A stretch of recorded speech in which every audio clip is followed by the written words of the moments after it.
going to make some black-eyed pea cakes, and I'll leave the ingredients for you right here if you'd like to jot them down. If not, I'll leave them below the video in the description area so you can copy them to your computer. So let's go ahead and get started. And I already showed you how to make black-eyed peas from dried peas, and I'll leave a link to that video if you'd like to check it out.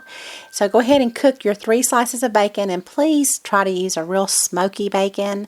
It really makes a difference, I think, in these little cakes here. And then just leave your grease in your skillet, and we'll go ahead and cook our peppers. I'm going to give them a little bit of salt to get them cooking, and we'll go ahead and add our onions as well. And I just want to cook these until they start to lose some of their color, and they're going to sweeten up a little bit. And at that time I'll add my garlic, and we'll go ahead and stir that in for just about a minute. I'm cooking on about medium heat, and then we can add 3 cups of the black-eyed peas. I'm only adding 3 right now, and I'm reserving 1 cup of peas. So we're just going to toss this around in our skillet a bit until we've removed some of the moisture. Go ahead and add your seasonings. I'm adding the salt and some fresh ground black pepper along with my Cajun seasoning. I call this my blackened seasoning. That's what I use for a lot of different things, and so I'll leave a link to that. I showed you how to make that, I think, last year.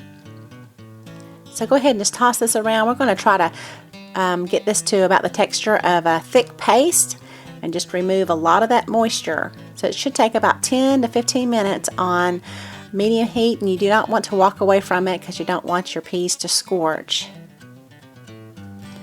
And so when they're about this consistency here, go ahead and remove them to a bowl to cool. I like to use a glass bowl, so I'm just going to spread them out a little bit so they'll cool quicker. And meanwhile, I'll go ahead and clean my cast iron skillet and add a little bit of oil and get that heating up. So once the peas have cooled, it should take about 10 minutes. I will add the bacon. I went ahead and crumbled it up. I'm adding my fresh parsley and the egg, along with about half of the breadcrumbs. And I'll go ahead and start to mix this in. I'm not adding all the breadcrumbs at once because I don't want it to get too dry. So I'm just kind of testing the texture as I go along. And so I ended up adding, I think, 3/4 of a cup to this recipe. And it's just going to depend on your peas as to how much breadcrumbs you're going to have to add. So just kind of watch my texture here and see how it comes together. And so now I'll add my remaining cup of peas, and I'm just going to kind of work these in gently. I don't want to break up the last bit of peas here because I want to give the cakes a little bit of texture. Okay, they're ready to patty up. So go ahead and shape them about a 1/2 inch thick and about 3 inches wide, and put them on parchment paper. I should have dusted the parchment paper with a little bit of cornmeal before I did this. It would help it out a little bit, so remember to do that. And after you shape them, you can go ahead and dust them with a little bit of cornmeal on top. And the cornmeal is optional. I just think it gives it a nice little bit of a texture. So it's a little bit gritty. You may or may not like that.